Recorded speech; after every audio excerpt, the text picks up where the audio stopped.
This episode is brought to you by Atlassian.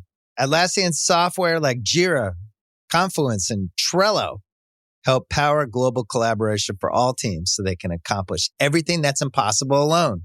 Because individually we're great, but together we're so much better. Learn how to unleash the potential of your team at Atlassian.com. Atlassian.com. Atlassian. Tap the banner or visit this episode's page to learn more. The NBA playoffs are here, and we all know playoff mode is a thing. Listen to the evidence. Playoff crowds are going wild. Playoff players are lighting up the court. Even your speakers are in playoff mode.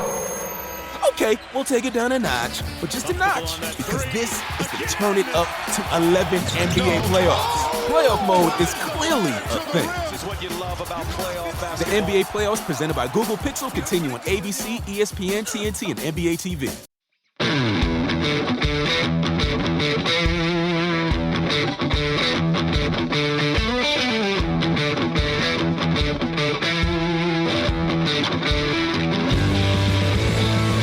Welcome to the Fantasy Footballers DFS and Betting Podcast with your hosts, Kyle Borganoni and Matthew Betz.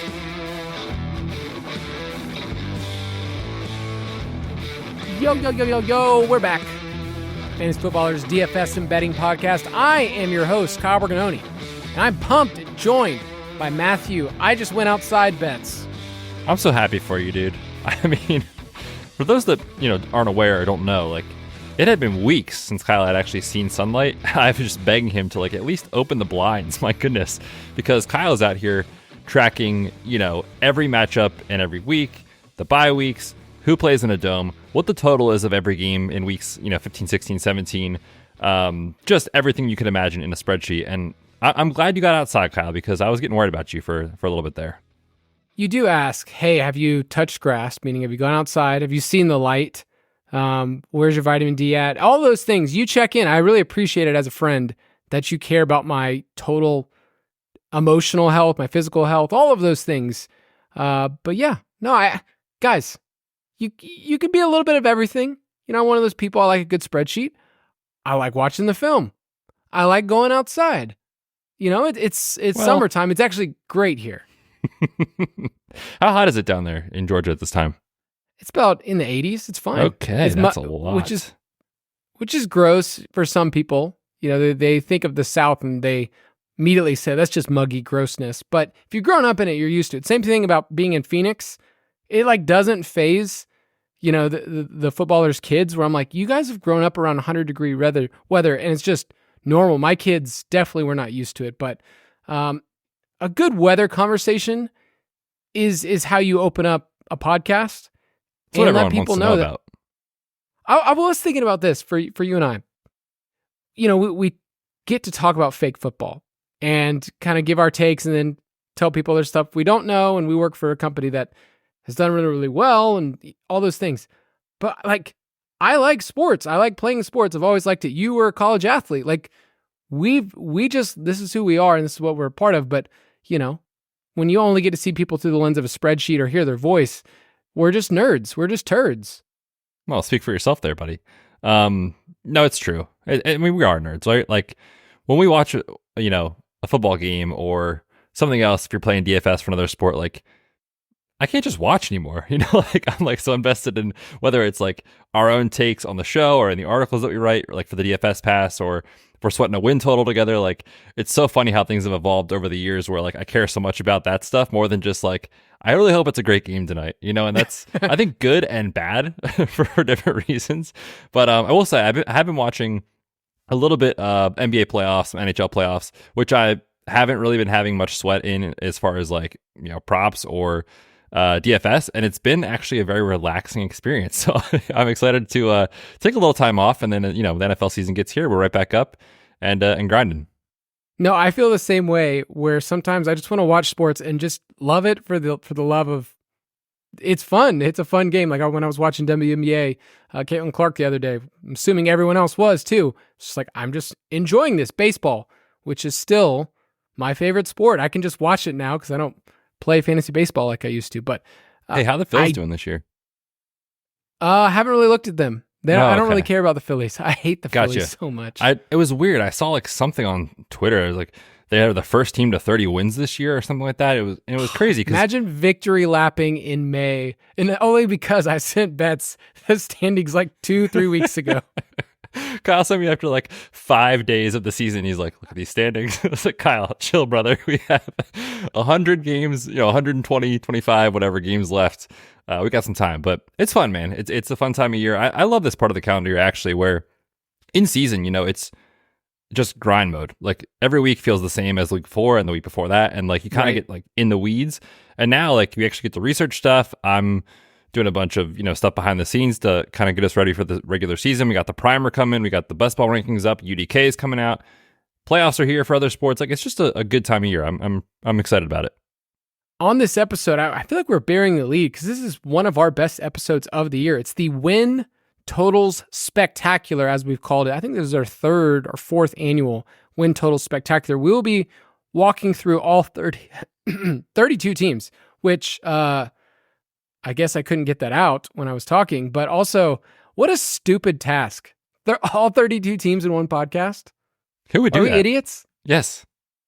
That's a dumb process. So the schedule just came out. We're going to walk through each team and kind of give you our takes on their win totals, what we like, what we don't like, some teams just to stay away from, and then a lot of unders. That's basically our bread and butter, and something that we've had a lot of success over the years is just taking unders. But we'll talk about that. We're also going to talk about best ball weeks 15, 16, and 17 because we know those matchups, and that will be a part of the best ball primer. But before we do that, I wanted to make sure that if you go to footclangiveaway.com right now, footclangiveaway.com, we're giving a Devon Achane signed jersey. He's on my Dynasty roster in a Superflex League, and I am quite happy right now. I am not eligible, but you can. If you go to footclangiveaway.com, you can be entered in. It's free to do that. Free, by the way. And you can just get a free signed jersey. So make sure you do that and go to ultimatedraftkit.com if you want in on our props. We just put out some more season-long props, including one on Steph Diggs that I felt like we both were on the same page about where this is going, and the projections felt that same way. So, quick question for you, Betz.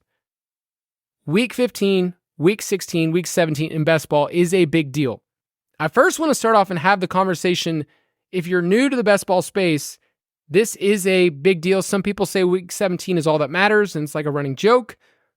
But if you're playing in a tournament, you do need to understand the matchups that you can see in these last 3 weeks. I actually tweeted out a chart that shows you, here's who everybody plays, here's the dome games, here's the cold games, here's the games that have the totals over 47.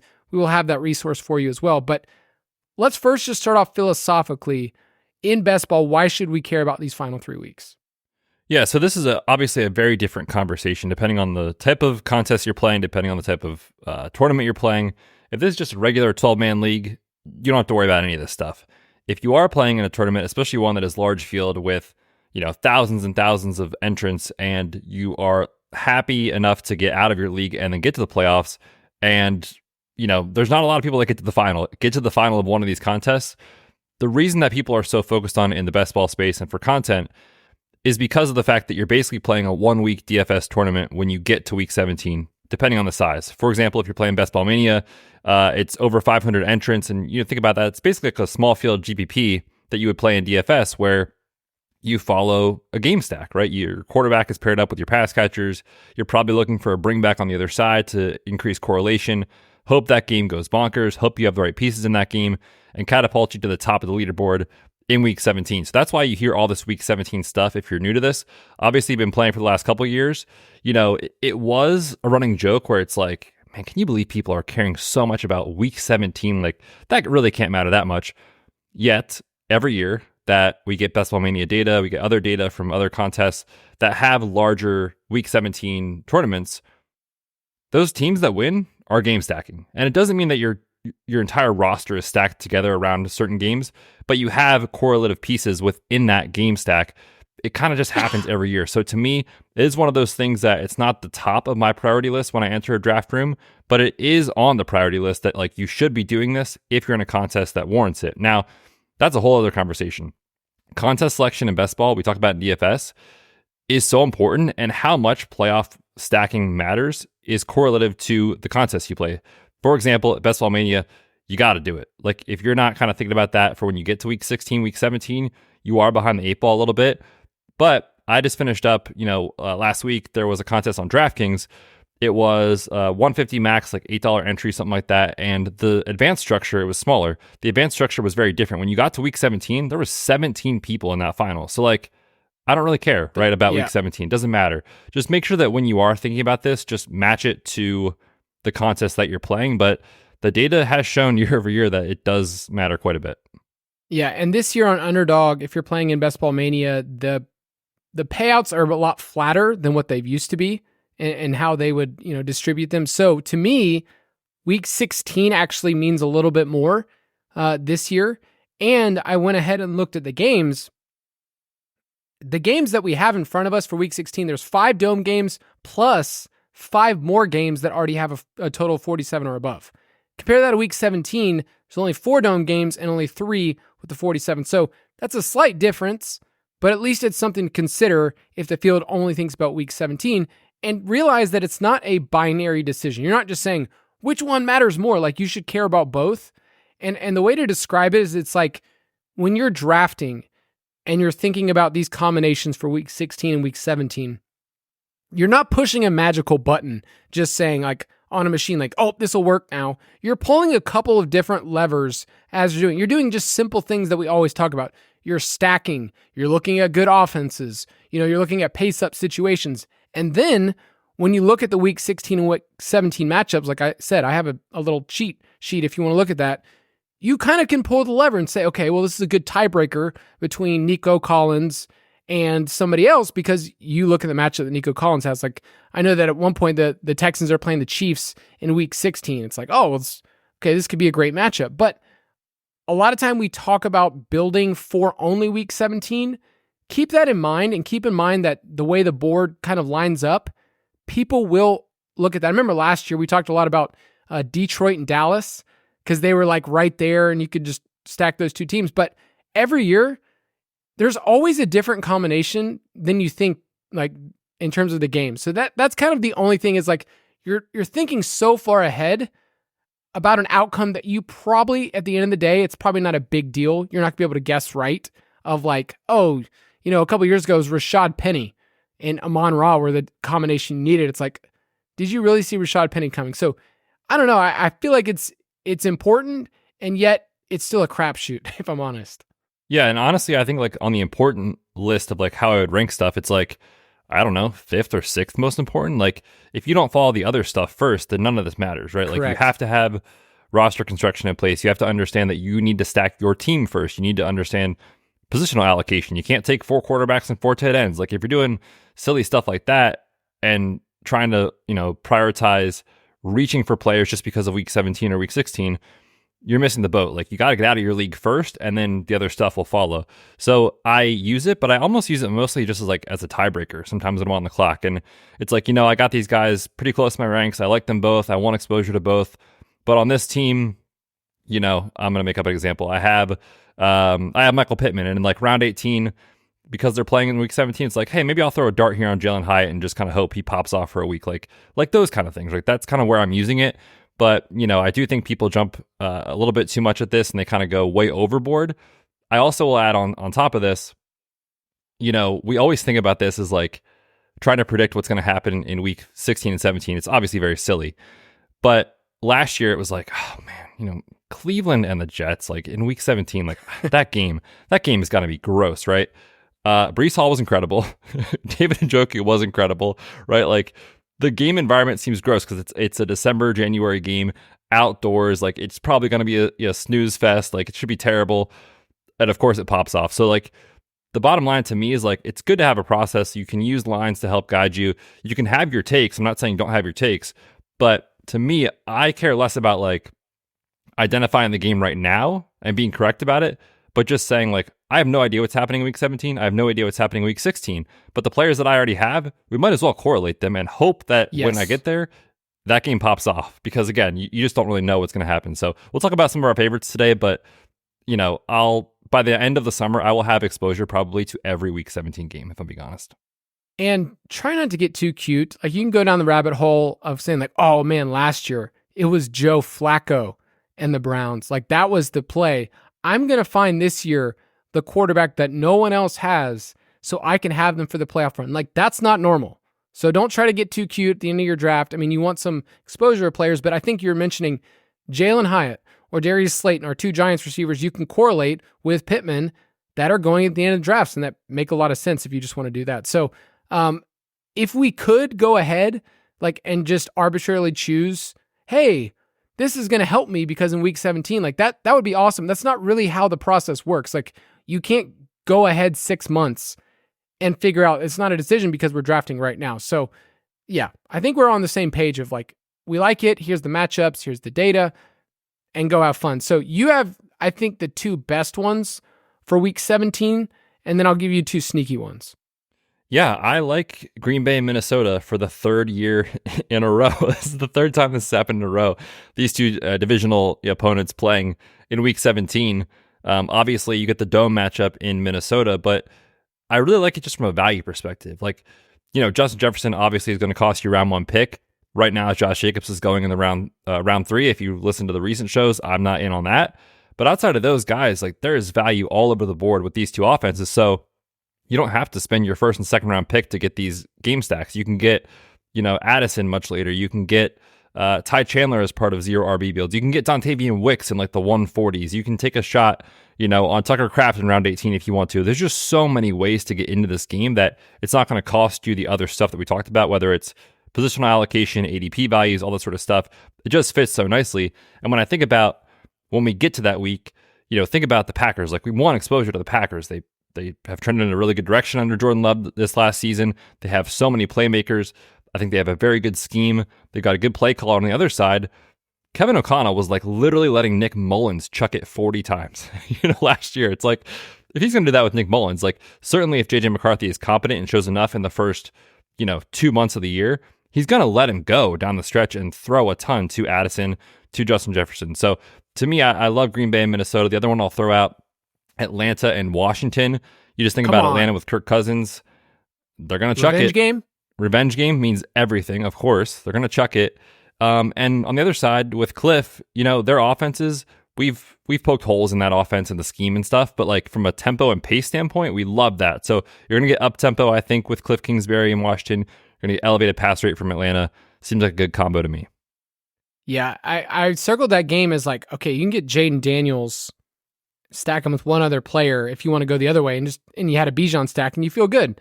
So that game's going to be really, really fun. The sneaky ones I want to give is Seattle at Chicago. These teams have some familiarity with Shane Waldron, who was the OC at Seattle, goes over to Chicago.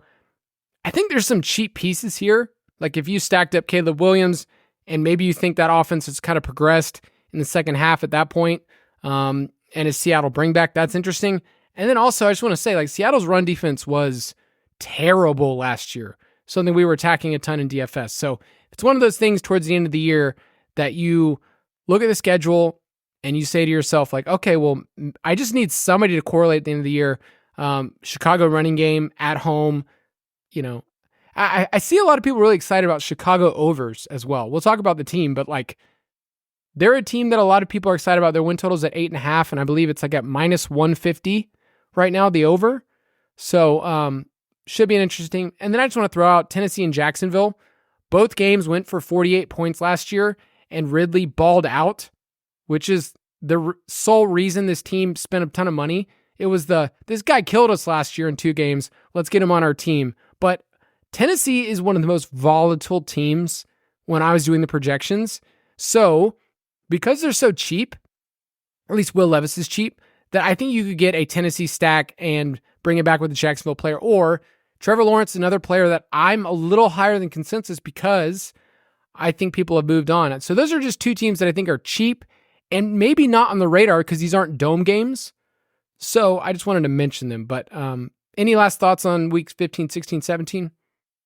I don't think so. I think we're going to have it in the primer for you guys when that comes out on June 1st, each team's matchups, and it'll be easier to kind of visualize it that way when you're drafting. But I think we touched on it. Like, again, it's important, but is not even close to the most important stuff that you do when you enter a best ball draft. So just keep that in mind. Don't go crazy, but I do think it has really good value, especially in these big tournaments.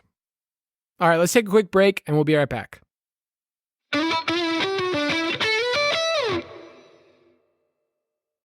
This episode is brought to you by Etsy. Sound the gifting panic alarm. You need to get an amazing gift. Wait, no, the perfect gift. Relax. Now you can use gift mode on Etsy. Gift mode on Etsy takes the stress out of gifting, so you can find the perfect item for anyone and any occasion. It's easy. Just tap or click gift mode on your Etsy app or Etsy.com. Then answer a few short questions about who you're shopping for and what they like. And gift mode instantly gives you curated gift ideas based on hundreds of personas. Now it's simple to find gifts made by independent sellers for all the people in your life. So whether you need a housewarming gift for the new homeowner or a birthday present for the pickleballer, gift mode has you covered. Need to find the perfect gift? Don't panic. Try gift mode on Etsy now. The NBA playoffs are here, and we all know playoff mode is a thing. Listen to the evidence. Playoff crowds are going wild. Playoff players are lighting up the court. Even your speakers are in playoff mode. Okay, we'll take it down a notch, but just a notch, because this is the Turn It Up to 11 NBA playoffs. Playoff mode is clearly a thing. The NBA playoffs presented by Google Pixel continue on ABC, ESPN, TNT, and NBA TV. All right, Betz, we are about to go through a whirlwind, a journey that people listening I don't think they're ready for all 32 teams going through the win total spectacular. Are you ready, sir? Let's do it. Moving the lines. You and I will walk through these teams and consider a couple different things. And we're not just talking about, here's the win total, do we like it? It's, here's the ecosystem. That's a phrase that Betz and I have used over the years, is the coaching changes, you have your pulse on the injury report, the depth chart, the strength of schedule, my adjusted schedule-adjusted win totals, all of those things. And then something that we are unashamed to say, friend of the show, Warren Sharp, who was on this podcast last year, his strength of schedule, you should follow this. And Betz and I will give you some stats, but that is something that we add in the mix because Warren's really good at this and it helps us a lot with the win total stuff. So let's talk a little bit about strength of schedule and what we don't do. You and I don't look at, here's what this team's record was last year, and therefore they will be bad this year. Or look at all these crappy teams they play. We look at a schedule that they're actually, every single game, we have a win probability. And then on top of that, we talk about what place each team is. So for instance, the Bengals, they finished 4th place in the AFC North last year. It was a tough season. Burrow got injured. But when you look at the teams that they play for the 4th place schedule, it's the Patriots, it's at the Titans, and it's at the Panthers. So the Bengals are one of those teams that, despite looking at their schedule and everything from last year, holy crap, this team has a 10.5 line and one of the easiest strength of schedules out there. So it's a collective approach is what I'm trying to say. But let's go over some data that Warren said about strength of schedule and what matters. Yeah, so he looked at last year's numbers, and again, this is not, when he does the strength of schedule stuff and when Kyle looks at strength of schedule, it's not based on how a team did the year prior. It's based on their projected win total in the market. So it's kind of a forecasting situation, not looking backwards. But basically last year, of the 15 teams that had the easiest schedules, 10 of them went to the playoffs. Obviously, that's the Cowboys, Packers, Texans, Bills, Dolphins, Bucks, Eagles, Lions, Niners, and Chiefs. And 9 of those 15 teams went over their win total. So if you just looked at projected strength of schedule and blindly bet the overs on the ones that had the easy path, they did very well. Of the 17 teams that had the hardest schedules in 2023 that was projected, only 4 of them went to the playoffs. And most crazy. of them went under their win total. Only 4 of those 7 teams that went to the playoffs went over their win total. So to me, again, I see it on Twitter all the time. It's I don't know why people are overreacting to the schedule. You don't know what's going to happen in the next several months. Year over year, the schedule matters. And there's other pockets of it too that's a very nuanced conversation. It's not just who do you play, it's who do you play and when, and how much are you traveling, how much rest do you have. All those sort of factors to me are part of the equation on top of the football stuff, on top of the personnel, the coaching scheme, all those sort of things, the injuries. It's all a piece of the puzzle, but anyone that says the strength of schedule doesn't matter, clearly I think is just misinformed. I think it matters quite a bit. And you and I have been doing this for years, and we've had a lot of success. And, I give Kyle a hard time because of his unwillingness to get any vitamin D in his life. But his strength of schedule stuff and his schedule adjusted metrics win every year. So until it stops working, man, I think we just keep going with what we do. Yeah, and another thing that I feel pretty strong about is that the schedule adjusted stuff that we do, we put that out so early. And every single year I test it against Vegas lines just to see okay, is this bad? Are we doing a bad job? And they're consistently beating the Vegas lines, the closing Vegas lines. So it doesn't mean we're perfect. It doesn't mean that with win totals. There's some teams, it's so hard. We'll talk about these and just go, I'm not betting this team. I don't like the line. I'm staying away. So by no means are we saying, here's all the teams to bet. We will probably give a handful that we really, really like and feel strongly. But the strength of schedule to me it just matters so much. And I think the joke is that every single person can find 8+ wins in their schedule for their team. It's so easy. Be I could see a floor of at least 8-9 wins, but things will probably, if they go right, we can win the division. Trust me, I got so many Falcons texts from my friends, and I get it. I look at our schedule and go, it's the easiest in the league per Warren Sharp. But I also try to get bets to give me a rational take about this team, because we will talk about it could not work. There's so many routes with the Falcons where it could not work. Net rest is something we've talked about a lot. We will get more data on that and kind of get that out. But basically, you look at the extra number of days rest that a team has over their opponent, and the 49ers got screwed again, man. I mean, the 49ers are at minus 16 days, which does catch up to you. When we talk about the 49ers, I hate laying an under of a team that is this good. But whenever you have a win total up at 11 and a half, I blindly would take the under, and we'll get to that data too, but that's kind of scary. And then bye weeks really do matter. Can I ask you, what are they doing with the Eagles? They have a weird mini bye early on, and then they have a week 5 bye. I feel bad for them. I mean, the Shield is just trying to bring us down, Kyle, but the haters, they're not going to get us. Are you kidding me? Yeah, it's weird, right? Because they start in Brazil on Friday night, which is just even weird to say, Friday Night Football against the Packers. And then, so they have the weird bye after that, and then they come back and they have their actual bye week in week 5. So from a rest advantage, early in the year, they're going to look really good. Down the stretch, they could be in trouble if they have, an injury to AJ Brown or Jalen Hurts or something, right? Where you need that extra bye week. They're not going to have it. So that's something to consider with these teams for sure. Yeah, at least last year didn't go, so poorly for the Eagles down the stretch, right? Right. They were a really good team down the stretch. They were peaking in December. They were so bad, man. That was so bad to watch. Team. A different football team is what you saw. And then I feel bad for some of these other teams. Week 14, for fantasy playoffs and everybody else, I feel bad. Week 14 is so late for the Ravens, Texans, Colts, Commanders, and then Patriots and Broncos. Who cares? But it's tough. We also will have out the favored lines right now on DraftKings Sportsbook. You can go look at all the lines if you want to. And you can bet and say, you know what, I want to bet on week 10, the Cardinals game or whoever else is playing. Have fun with that. But we'll go through those and talk about that. Let's start off with the AFC East bets. The Bills win totals at 10.5. Miami's at 9.5. The Jets at 9.5. And then the Patriots down there at 4.5. So sad. I look at this division and you look at 3 teams that are clearly above the rest, and the Patriots, I feel so bad for their fans because not only do they have to really start all over, but they have a brutal schedule and a really low win total. So in this division, are there any that stand out to you based on the schedule and what the lines are at right now for AFC East? I will say the one that I think is worth talking about is the Jets. It's very similar to last year's conversation. They actually had a 9.5 win total projection last year. Of course, it was a train wreck because of the Aaron Rodgers injury and Zach Wilson and all that sort of stuff. But we talked about it last year. It seems like the NFL would love it if the Jets could succeed. Last year they had the biggest net rest advantage in the league.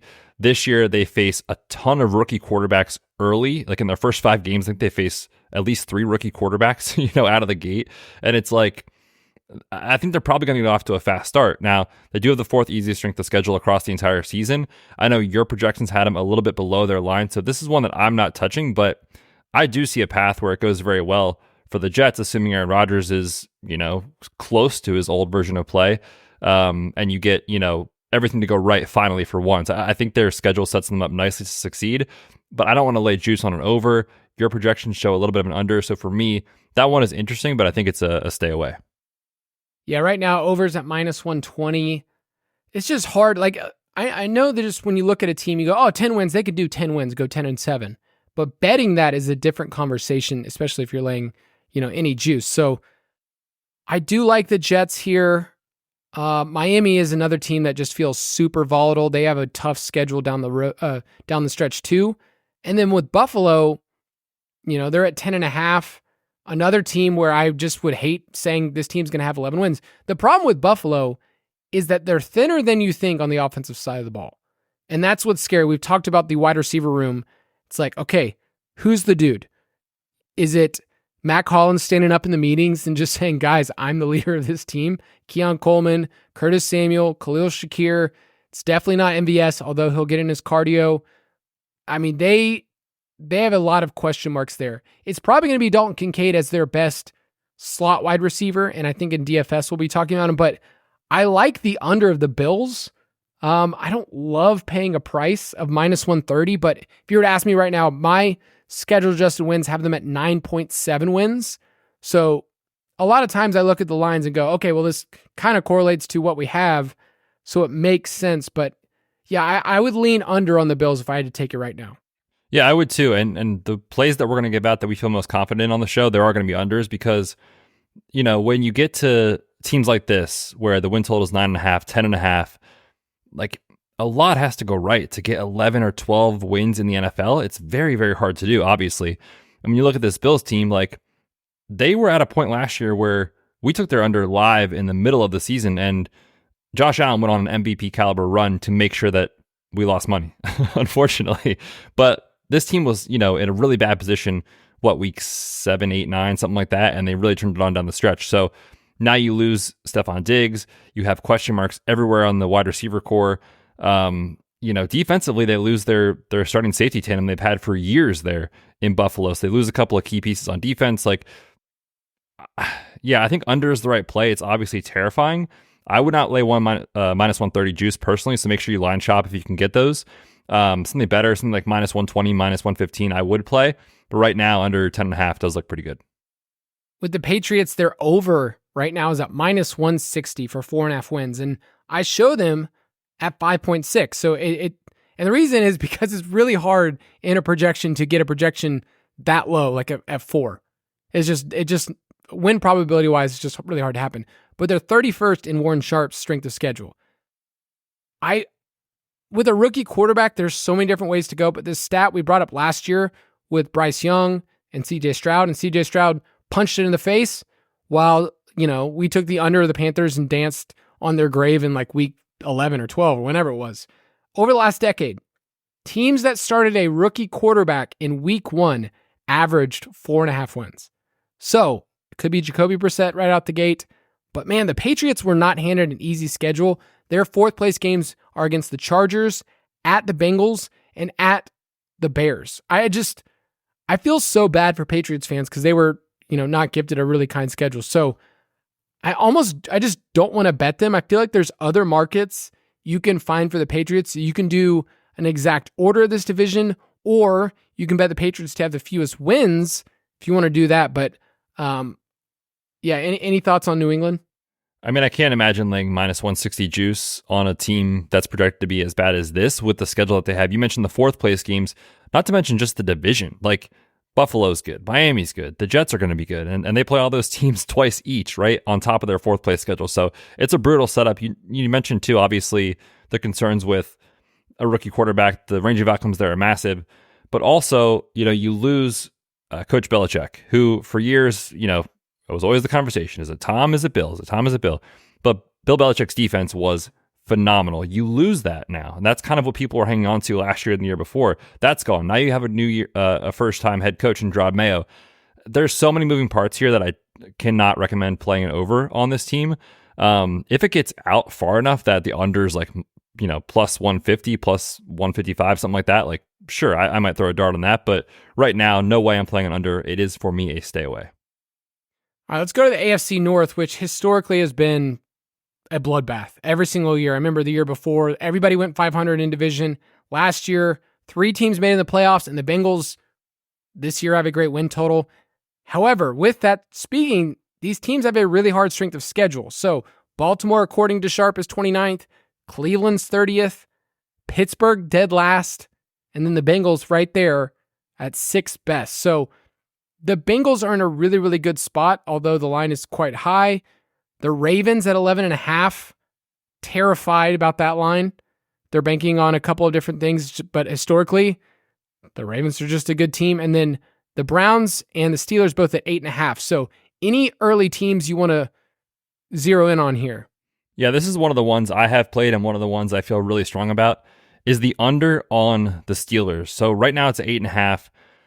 When I took it on DraftKings, it was even money. It is now minus 150, which I would not play. But if you line shop, you can find plus 100 on BetMGM, minus 105 on Fanatics. It's minus 110 on Caesars and ESPN Bet. I would play any of those lines. To me, that's all good. You look at the Steelers, and what is the argument for over? Like, to me, it's literally Mike Tomlin never loses. He never has a losing season. That's where the argument starts and ends, because there are so many holes on this team. You think about the personnel. We like George Pickens. He's probably going to be pretty good, but is he definitely a wide receiver 1 in the league? I have no idea. The wide receiver 2, Roman Wilson, again, we like. He could flame out easily. And is it going to be Quez Watkins or Van Jefferson running routes out there? Like, you do not want that, obviously. Every time Najee Harris touches the ball, it is an inefficient experience for the offense. Like, the offense has so many ways where it just goes sideways so quickly, not to mention Arthur Smith, not really the best at putting his guys in position to succeed. Obviously, look at last year and what happened. And on top of that, the quarterback play, I think if they get league average quarterback play, combined between Fields and Russell Wilson, is probably a win. Like, you're not getting top tier quarterback play to save you from the lack of weapons and the scheme issues. So, like, offensively, is this team going to average like 14 points a game and just hope to win 17-14 every week? Honestly, I think that's what they would prefer to do. And you cannot win in the NFL long-term doing that. Every year, Mike Tomlin, shows us he's the best coach, and he proves us wrong, and they go over their win total. But there's no margin for this for me at all. Look at the alternative markets. They are minus 220 to miss the playoffs. If they are minus 220, which is almost a 70% implied probability to miss the playoffs, how is this line at 8.5? Like, I don't understand. It's one of my favorite plays of the year. I don't get it. You look at all that stuff combined, but then let's zoom in on the schedule. It's the hardest in the league, and really it's going to be hardest in the league when it matters most down the stretch. You look at their last, handful of games here. It's terrible. I mean, they get the Ravens twice, they get the Browns twice, they get the Bengals twice, they get the Eagles, they get the Chiefs. Those are their last 2 months of the year. That is going to be brutal. So even if they get off to a decent start, let's say they start, 2 games above 500 and they get to their bye week, it could go south real quick. So I am in on Steelers under 8.5. They're also a team I'm kind of eyeing in the markets as the weeks go on. Let's say they are, 4-2 through week 6, and we get a better price to come in under 8.5 or better to come in under 9.5. Like, I'm looking at that hard because I do not see it with this team. Things can go south really quickly. Yeah, the counterpoint only is Mike Tomlin. But yeah, you look at the beginning of the season, you can see them having some success of teams that are not in their division. You mentioned, like, they don't play an AFC North team until week 11. So I don't know if Arthur Smith has changed his ways, if he's a different man, and people are expecting, maybe he's just going to run the ball 1,000 times. But jokes aside, it is funny, week 1, Arthur Smith against the Falcons. But I agree with you. The under is the right play. You just got to find the right way to do it, because minus 150 is gross. But you got it at a better price there. I look at the rest of these teams in this division. I'm not going to bet any of them. Like, okay, conceivably, I could see 3 teams. I can't see the Steelers win this division. I could see the Bengals win it. I could see the Browns win it. I could see the Ravens win it. Leaning more towards Ravens and Bengals. But it's just a really good division. And once you start getting to those games in November and December, they're bloodbaths. Every single year, They're cold. They fight it out, and anybody can win. I think people need to realize, like, the Steelers can beat the Ravens. It's not just like you look at the schedule and you're like, oh, this team sucks. Like, it really, really can happen. But any other AFC North thoughts? I don't really have any more on the other teams. No, the Ravens are just too good for me to take an under, but I'm not playing their over. The Browns are a wild card with Deshaun Watson and obviously that situation. And then the Bengals, the schedule's beautiful. I think Burrow's going to bounce back nicely. But again, I don't want to take an over at 10.5. So for me in this division, the only play that I like and that I have played is Pittsburgh under 8.5. Okay, next division, AFC South. This is my favorite division by far to talk about because I think all four teams are a lot closer. They've kind of been a division that everyone said over the years, like, oh, this division sucks compared to the rest of them. But the win totals in my schedule adjusted are a lot closer. They're the closest of any division other than AFC North. And it seems like everyone just thinks the Texans are going to walk away. I know it's scary to take an under in any time, especially against an up-and-coming player. But I really do like the under for the Texans right now on DraftKings Sportsbook. 9.5 wins. The under is at plus 120. And let me give the case. Because in my schedule adjusted wins, I have them a full win below, which is pretty rare. Usually that doesn't happen. And strength of schedule-wise, they're 26 to Warren Sharps. So that's a losing formula. They don't have their bye until week 14. And their first place games, dude, are impossible. I mean, they're playing Baltimore, at Kansas City, and at Dallas. Like, those are so hard. This is the hardest of any team. So, all of that to say, CJ Stroud is someone you and I love. We talked about so much.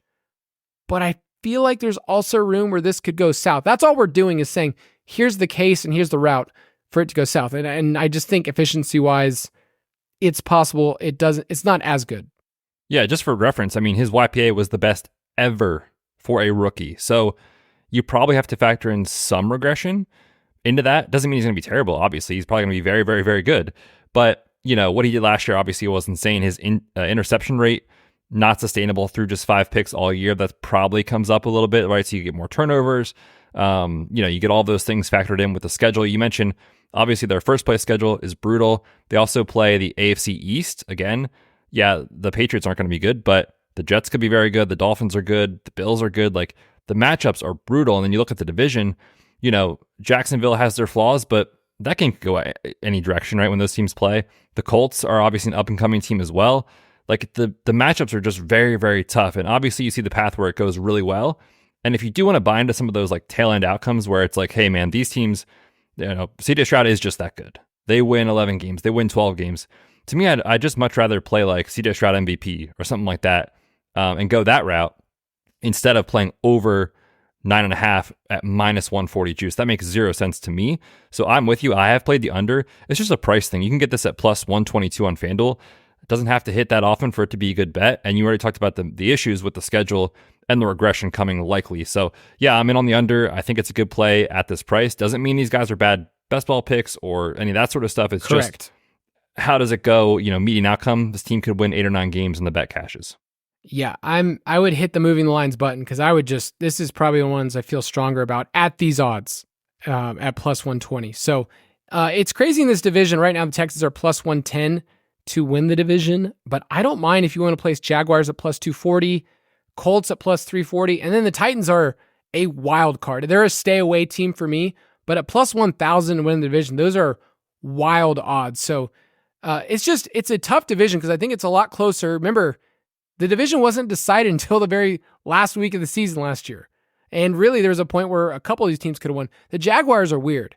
Last year, they were 13th in points, 13th in yards, but their turnover margin was terrible. 28th in turnovers, 31st in fumbles lost. Those are two statistics that aren't sticky. So I think the Jaguars can increase, some of their efficiency stuff. The Colts, last year I liked the Colts over. This year I like the Colts over at plus 105. I'm a sucker for Anthony Richardson, Shane Steichen. So I don't know. I just think this division is up for grabs. Yeah, I think that's a really good way to put it. And we talked a little bit, I think yesterday it was, about the Titans, and it's like, I really could see 7 wins here, but I'm not going to bet it. If you want to buy into like the Titans are better than we think, they get a major scheme upgrade. The offense should be pretty aggressive. And like, we don't think Will Levis is good, but like, what if Will Levis is good? And what if Calvin Ridley does pay off that contract? You know, like if you want to, again, buy into like the tail end outcomes here, like you can just get these guys cheap in best ball and kind of get your exposure that way. That's what I would do. I'm not playing them. So for me, only in this division, I've played under on Houston. All right, let's talk AFC West really quickly. The Chiefs at 11.5 are a team that I will not bet. And I just don't think I ever bet them because they're good enough to win 12. Historically, I would take an under at 11.5. It's just a lot to weigh, but their schedule is not that hard. I was kind of shocked, man. Like I walked through the Chiefs and I was like, oh, well, it kind of makes sense. This division's been a pushover. They never lose on the road in division. They play the AFC North, but then they play the NFC South. I just think the Chiefs are the Chiefs, man. You kind of stay away. But rest of the division, the Broncos, their odds for fewest wins are kind of interesting. They were pretty low in my schedule adjusted stuff. The Raiders are a team that I feel like I just going to be against in so many different formats. So, and then the Chargers, I think, are a really strong candidate to bounce back. I don't mind the Chargers over. So who do you like here? Yeah, I like another under, shocker. I took Vegas under 6.5. This is plus 130 on Caesars. Taking on Vegas. I mean, me against Vegas, literally, and in the betting markets.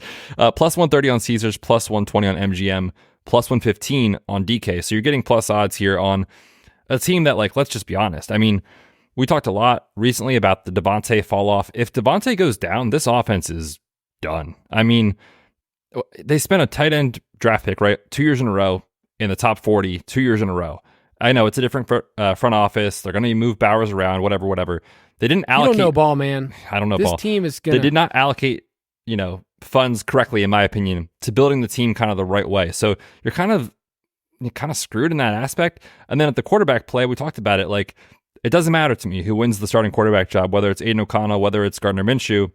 Last year, both guys bottom 10 in the league among guys that started in almost every metric. So it's like, this probably is a bottom 5, bottom 6 quarterback room in the league.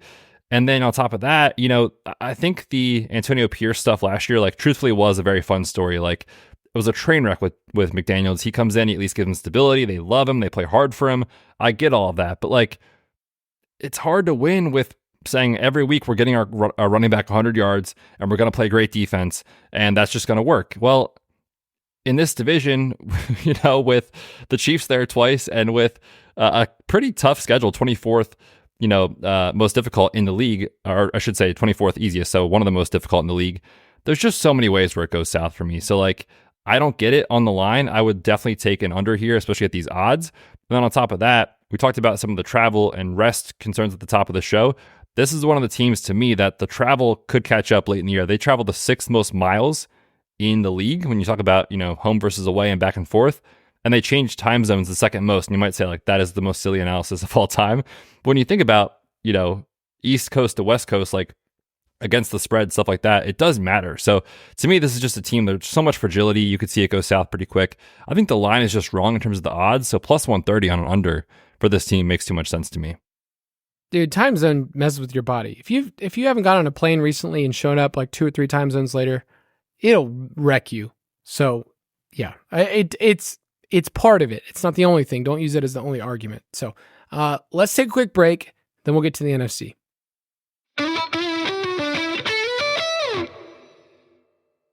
Two guys drove to work. Neither guy wore a seatbelt. One guy got a ticket. One guy didn't.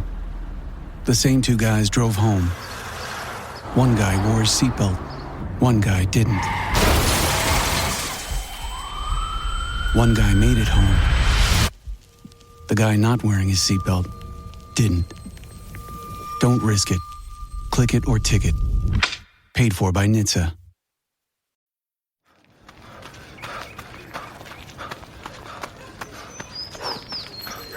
Going for your first ever run around the park. Literally running errands all over town. Running for the finish line and your personal best.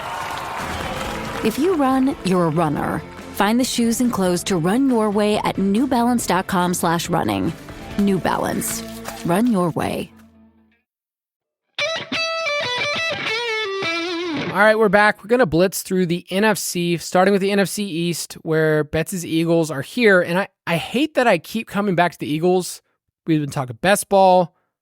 I look at him here, I'm like, I feel like they're just set up for success this year. Except for that kind of early schedule stuff. Like, I think they're just going to be a really good team this year. It did shock me that there's a market on DraftKings that say most wins. You can just find out who has the most wins and bet the team. Why do the Eagles have worse odds than the Falcons? Everyone's hyped, man. What can go wrong? There's no way I would bet the Falcons for most wins. Like, what a way to light your money on fire. Eagles, sure, their odds at plus 1,500, it's fine. In this division, we have the Cowboys at 10.5, the Eagles at 10.5, the Giants at 6.5, and of course, Washington at 6.5 that we already took their under. I like the Cowboys under. In my schedule adjusted, it kind of shows that, but they're at minus 120 right now. I think it's just fine. The Giants are a really easy team to bet against because there's just a lot that has to go right. And then the Commanders are a team I wrote an entire article, if you want, on the site about taking their under. Any follow-up thoughts on this division? No, I really don't have much to add. Unfortunately, I do agree. Like, I think the path is there for obviously the Eagles and Cowboys to have a really good year, but I don't want to touch those lines. They're just a little too high for me. And then the Giants, it's a stay away. And for Washington, we already played it. We did get it at plus 110. I think it's moved to even money. I would still play that personally. But not to take up too much time on the show. If you missed that, we gave it out, I don't know, 3 or 4 weeks ago.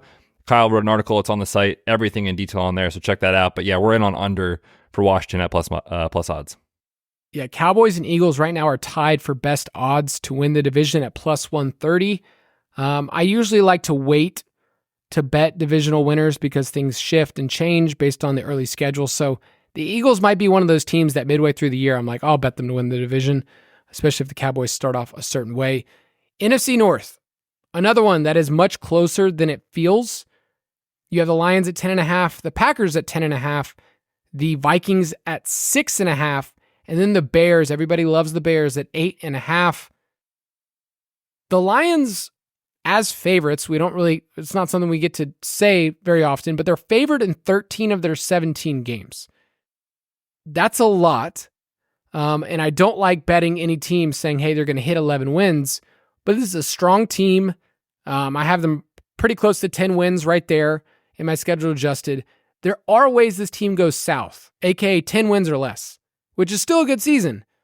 10 wins or less. And my biggest issue is the wide receiver group behind Amon-Ra feels very, very thin. So that's kind of my biggest issue is like if something happens to Amon-Ra or Sam Laporta, I have some issues. I do have some issues too with Goff. I know he just got the extension, franchise quarterback. I'm happy for him. Goff against the blitz, Goff against pressure is a constant theme, and Goff on the road. So there are some areas that I could poke holes in the Lions, but I feel like Lions fans have heard me do that for a couple years. Yeah, and they dunked on us. We made fun of their draft 2 years ago. Well, honestly, everyone did at the time. They just dunked on everyone. Yeah, I'm not going to take the under. I get the argument for it. And I do agree, like, the fragility is there in this wide receiver room. I know they keep saying good things about Jameson Williams, and yeah, this is going to be his year, but like at some time, like you got to prove it, right? Like you got to actually do it and come good on that. So I think that's fine. If someone else feels differently and would take under, I think that's okay. I personally won't be playing it. I did see, and I'm looking at their schedule right now, like they play like almost every game in a dome, which is crazy to me, whether it's obviously their home games or they're away. So like, I think it does set up pretty well for Jared Goff. Like you said, they are favored. Historically, he has played so much better when the situation around him is, set up for efficiency. You can use the run game, then you can go play action and all those sort of things, and you don't have to come from behind. That's when he has done his best. So I think I differ than you a little bit that I could see the path of this goes very, very well again. I am not going to say an under here is the play. I'm going to stay away. Yeah, it's a stay away bet for me too. The Packers, their under right now is at minus 155, and my scheduled adjusted wins have them at 9.7. So I think the under is the right play. I do have some worries about efficiency. I looked at every single quarterback over the last decade that had 30 plus passing touchdowns and a 5.5% TD rate, like Jordan Love did. Only 8 of them, so 8 of the 48, improved their TD rate the next year, and they were all the GOATs. Brady twice, Rodgers, Breeze, Russell Wilson when he was actually still a human being, Josh Allen, Patrick Mahomes, 83% of them saw a decrease in their TD rate. So it kind of comes down to what you believe about this offense and the fact that their second place games are against the Saints, the Dolphins, and at the Eagles. So I think they're an under, but I'm not going to pay minus 155. And then the Bears, same thing. And the Vikings, their overs make sense to me and they're showed in my projections, and yet I'm also not going to bet those. So this division, I don't mind if you want to bet Packers to win the division, or if you want to get really spunky. I don't like the price for the Bears. It's just plus 265 to win the division. I thought it would be like plus 400, plus 500. So, but this will be a fun division. Yeah, it does seem like wide open. I mean, obviously there's a lot of hype with the Bears right now, and I think it is deserved. The defense was very good last year. You know, you bring in Caleb Williams, who, you know, any rookie quarterback can fail, but like Justin Fields had many, many flaws. And if Caleb Williams is just a little bit better, I think the offense stays on track. You bring in Keenan Allen, you draft Rome Odunze, DJ Moore is still in his prime. Like, the arrow is clearly pointing up on Chicago. What's terrifying is everyone loves the over. I think it's the right play, but I don't want to do what the public is doing, so I'm going to go against it here and just not play it. But if you did say like, hey, the Bears are going to win, you know, 9 games this year, they win 10 games, they have a really good season, rather than play their over, again, I would just play something different. Like, in that scenario, it's very likely that Caleb Williams is having a pretty good season. I would just take Offensive Rookie of the Year for Caleb Williams, or, you know, I would play yes to make the playoffs instead. Something that gives you better odds. I do not want to lay juice with this win total. All right, let's go to the NFC South, the dirty, dirty South, with the Buccaneers, Saints, Falcons, Panthers. I hate that the Falcons are current favorites to win the division at minus 130. I hate that people are betting them, you know, in their overs, and it terrifies me. But they do have an easy schedule that when you walk through it, you go, okay, this makes sense. I understand. And you're assuming a lot of improvement with Kirk Cousins, the offensive system with Zach Robinson. Raheem Morris is a good defensive coach, and this defense did improve last year. So my biggest take on this division is that I secretly think, and I don't say this against their fans, but like, I secretly think that the Buccaneers are going to be a trash bag this year. Oh, do you? Yeah, we can disagree on it. Their under is at minus 150. It's, you know, and I'm just worried about this team being more fragile than we realize, and to the point of like being third or fourth in the division. I mean, I definitely could see a path, right? Like, Dave Canales was awesome for them on the offensive side of the ball. You lose him, you know, it wasn't that long ago people were making jokes about Baker Mayfield and the Bucs offense and making fun of them, right? Like, me included, in training camp, watching them overthrow their tight ends in a drill without defenders, you know, made its way on social media. It wasn't that long ago that we were like, this is going to go terribly. So like, would anyone be surprised if they regress and like all of a sudden we're like, you know what?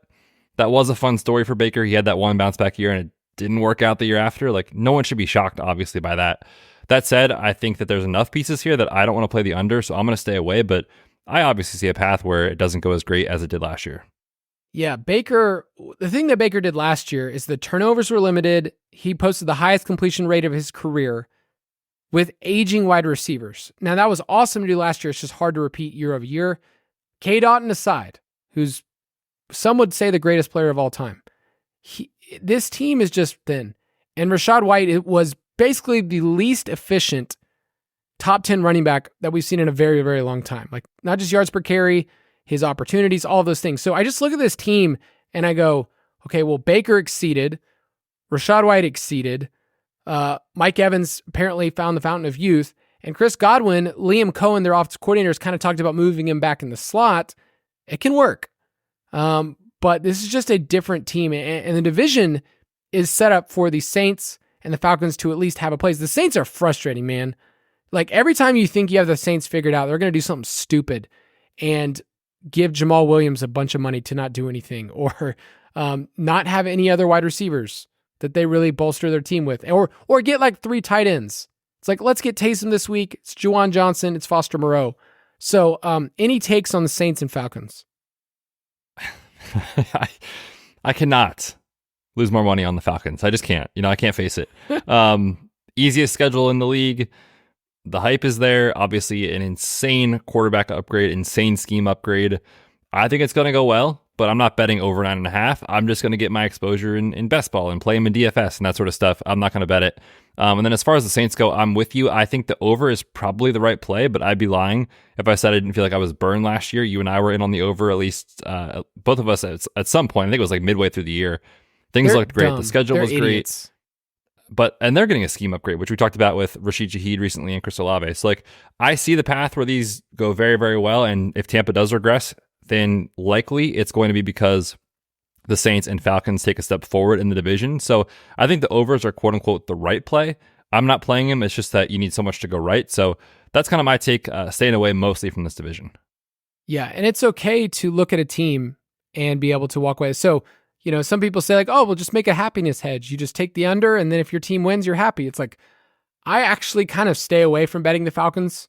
It's just something that I mostly just don't love doing because... Good for your blood pressure. Yeah, and this team is the worst in terms of, what they do to my heart. So the Panthers are at 4.5. We dunked on them last year, and I think I'm just coming around. It's so weird because I spent a couple of months saying Bryce Young's not good. Last week it was about best ball and why he could be a value. Their win total at 4.5. I'm showing a slight over. So I get it. It's just so hard to bet a team. Their over's at -140. I hate paying that price. So any interest in the Panthers in any markets in any way, or is this like, I hope this is better. This team could still be bad. So this is interesting because I do think over is the right play. But again, I don't really know that I want to actually do that or recommend that. That's just the play that I could see most likely happening. And you say to yourself, well, like, man, Bryce Young was terrible last year. Yes, he was. But also this team recognized it. They self-scouted it and said, hey, let's get this guy some weapons. Let's actually get this guy some weapons. Let's get him a coaching staff that'll be there for the entire season. Let's get him a play caller who knows what he's doing for the entire season. Like, it was just a clown show last year. So like, they don't even have to be that good to win 5 games, right? Like, with enough variance in the NFL, field goal games, like, things just happen. The ball bounces weird. You have a couple more turnovers. Like, it just goes your way that week, right? Like, you could win 5 or 6 games. They could still be a bad team, but get over their win total. But I don't love putting my money on those situations. It's just that I do see this team probably winning 5 or 6 games. But I don't want to lay them over 4.5. I just think they probably get there. I just don't feel confident enough to bet it. Yeah, based on win expectation last year, they were more like at 3.5. So they're getting close. They definitely underwhelmed. I'd like to figure out a way to play the Panthers, and I think the way I'm going to do it is just in best ball, they're cheap. And then I just draft and could be done with it. So I've said it every single episode. You can look at a team like the Panthers and say, I don't like their win total. I like them in best ball. I have them in Dynasty. We will play them in DFS. Like, it's okay to have all of these takes as opposed to just one dogmatic take that says the Panthers, and this is what I think. So moving on, last division, NFC West. I mentioned at the top the 49ers and their net rest. It's not good. They're the only team to face 4 teams after a bye this year, so they're getting a lot of matchups that we talked about. 11.5 is not something that I want to lay at -140 is the under. So that's where it leans. That's where my schedule adjusted leans. And I went through and looked at teams that were forecasted for 11 plus wins. So like the 49ers, since 2021, the unders have been hitting. So what do you do with this 49ers team? Because I don't want to pay that price, but it leans that way. At some point, the efficiency is not going to work. Yeah, this is scary, right? It's like you look at what they do every week and it's 30 points and the scheme is so efficient and they have so many weapons and they're great and this can't go south. They won 12 games last year and all those things happened, right? Like, it was all perfect. It was all great. They got there. They got 12 wins. It's hard to win 12 games in the NFL, right? Like, it really is. So I think under is the right play. I have played this. I got this at -120 on Caesars. You can also play -125 on BetMGM or Fanatics, which I think that's fine. I would not play -140, but at anything around like -120, it's good. You mentioned just historically, the teams that have a win total like this, they don't really come over their mark very often. You look at the unders, they hit at a pretty high rate. I also went back and looked at this rest differential and how teams did with this bad of a rest differential. I mean, this is the 3rd worst since 2002. So they kind of got screwed a couple years in a row. Every team that has had this big of a rest differential went under 11.5 wins, except for these same 49ers last year, who made the list as some of the worst differential from last year. They won 12 games. So like, there's just a thin margin here to go over. Obviously, they could win 13 games. They could be the number one seed in the NFC. Obviously, that's possible. But I think the under is the right play. Not to mention, look, the division is better, right? Like last year, Arizona was one of the worst teams in the league to start the year, at least. Kyler's healthy. You get Marvin Harrison Jr., your second year of the coaching staff. Like, they're not just going to roll over this year. Seattle could be a lot better. The Rams are good every year. Like, it's not an easy division on top of that. So there's just so many ways where they win, 9, 10, 11 games and they're still in the playoffs and it's a good year, but they don't go over 11.5. Like, I think that's probably likely, and I think it's a good play. So under 11.5, minus 120 on Caesars, I did play. Yeah, I agree. I think they're 10-11 win team, and so you just kind of look at the schedule. Seattle last year was kind of unlucky in a lot of ways. I mean, they regressed from Geno Smith's awesome season, but they were dead last in the league in time of possession. I remember just watching their games, like they just never had the ball. They didn't convert third downs, and the big plays. Remember, like that Geno year was like, we're getting these massive down the field plays. He led the league in 20+ yard touchdowns, dropped from 15 to only 5 last year. So I think the Seahawks are a team that are kind of sneaky, but I don't know if I want to play them in the win totals market. Like I could see them jumping the Rams. The Rams are scary for me to bet because you're betting on aging players that can still be efficient, and you're betting on Sean McVay. It's kind of like the same thing with the Steelers. Like, the persona of this team, and so every single time you go into it, just kind of adding that in. But I need to almost take that out sometimes, just look at the raw schedule. I watch the games, okay? So we're watching the games and we're looking at the schedule. But the Rams have a tough one. Their place games, especially they play Philly, they play the AFC East, they play the NFC North. So I kind of am staying away from the Rams, and I'm kind of interested in the Seahawks as a value. Yeah, I think it's an interesting way to play it. Like, you could talk me into the Seattle for the division at long odds. It's kind of a long shot. I think that makes sense. But your projections do show a slight over for the Rams. Do you want to pay minus 130? I can't pay it. No, I don't think I can. I think it's if I had to guess, I'd say they probably win 9 games at least, but I'm not going to bet it. I think the ones that I gave out today are the only ones I'll probably bet right now unless something changes. They're good lines, and I think there are ways to get into the markets otherwise, but I'm with you on the Rams. Like, it could go really well. It could also go south really quick, right? Like, it's the same conversation we had last year. It's just there's so much fragility at the top that if things go sideways, it's obviously a big deal. By the way, they lost one of the best defensive players of the last decade in Aaron Donald. So, yeah, I think I'm going to stay away. Yeah. Cardinals, 4th place schedule, and they were just, I felt so bad for the Cardinals last year because you knew they weren't going to have Kyler. You knew that they decided to not have any wide receivers running around out there. They had the ghost of Hollywood Brown. I mean, it was rough. And then the defense, if you watch any Cardinals games, every single time there's a 3rd and long, it was like, oh, they're going to give it up. They were dead last in the league, 32nd in conversion rate on 3rd down. So I think 6.5 wins is a good line. I think this team can improve. The over's at minus 145. So Jason bet the over, but he bet it like a month ago because he just said, I got to get in on this. Got to get on the ground floor of the Cardinals. You couldn't even tell us? He didn't let us know? No. Come on, Jason. I know. I get it's a personal thing with your team. Do you bet the Eagles? I try not to. It just usually doesn't go well. I think everybody, like we all kind of like come together in the circle and everyone realized like, I've been betting my team too. Oh, you've been betting your team? And then everyone kind of realized like, crap, this hasn't worked out for any of us. The sports books are onto us feeding those lines over and over and over again. If this is your team, I feel bad for Panthers fans because they don't get any primetime games, but at least you know where they'll be. Like you can tell your spouse, if you're a Panthers fan, like, yep, my night's not with the Panthers.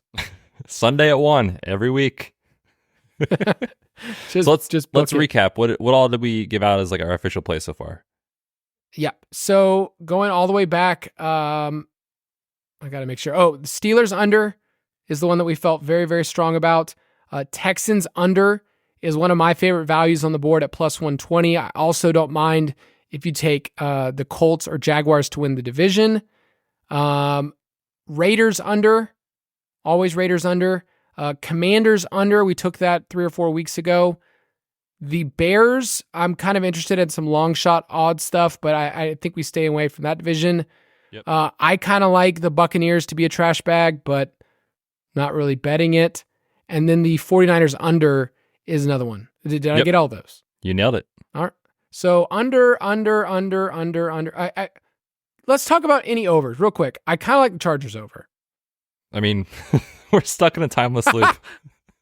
Literally every year. It's like, dude, the Chargers over, man. I mean, Herbert for MVP, Chargers over. You know what? Antonio Gibson in best ball. I mean, this is what we do every single year. And Kyle, it is not working. I'm going to go back and search our Slack because I bet every year there's just a random message from me that just goes, hey man, I think I kind of like the Chargers over. And it's like, I'll find it. I'll just timestamp it just to clearly realize any overs that you like. I mean, I do think, all kidding aside, like the Chargers, I think are going to be a very good team because when you look at the coaching upgrade, like just Brandon Staley was like on full tilt, like every Sunday, like, you know, fighting back against reporters when they would ask him about play calling duties and whatever else. And the Thursday night debacle against the Raiders. I mean, you can't come back from that, right? Like the decisions that this coaching staff was making were so horrendous. So you get an adult in the room, you figure that out, you get competent play calling and competent scheme and competent everything, like, and it will go at least better than it did. Obviously, I see the path where it goes wrong. I do like the over, but I will caution and just let everyone know I'm not playing it. Put that on the record. I'm not going to play it because of my bias from the previous years, but I do think it's the right play. I mean, the strength of schedule is brilliant. It's easy. It's the second best in the league, and the other reasons I mentioned too. But yeah, what about you? I mean, I'll bet it just to feel something, feel alive, just to remind myself. But I also kind of hate the Chargers now. Like I actually hate them for what they did to Keenan Allen. So it's a business. On that note. Yeah. On that note, we will see you next week. We'll be talking some more best ball. Tell people bye bets. Yeah, man. Good episode. Always fun. I love this one every year. It gives me, I think, a good spot going into best ball season of how we feel about these teams and hopefully make some money along the way. So hopefully everyone has a good week. We'll see you next week. More best ball content coming your way. Thank you for listening to another edition of the Fantasy Footballers DFS and Betting Podcast. Don't forget to visit us on the web at thefantasyfootballers.com.